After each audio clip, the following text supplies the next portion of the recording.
11. Whatever happened to love days? What are love days? They certainly were not hippie love-ins nor anything modern. Love days appeared some years ago to be replaced by something which is far from good. Love days used to go by a number of different names depending on the region or the country. Love days is the English term. Each language in Europe had its own wherever the practice occurred. Love days were a means of settling quarrels and disputes between people without going to court. They were once common in village and country life.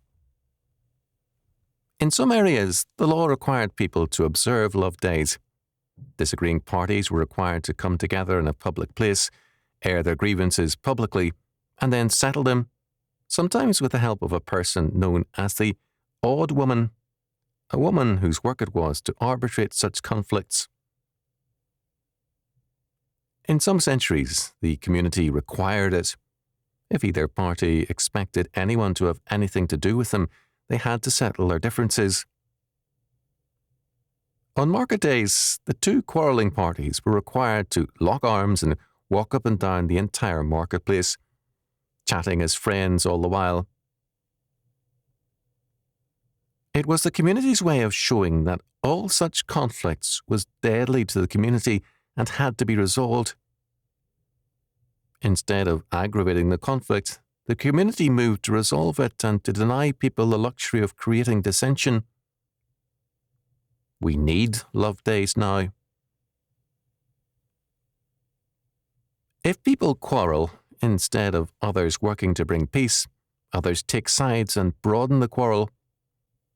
They get on the telephone to gossip about the trouble and to fan the flames of dissension. We have become an extremely litigious people, and all too many such disagreements wind up in the courts.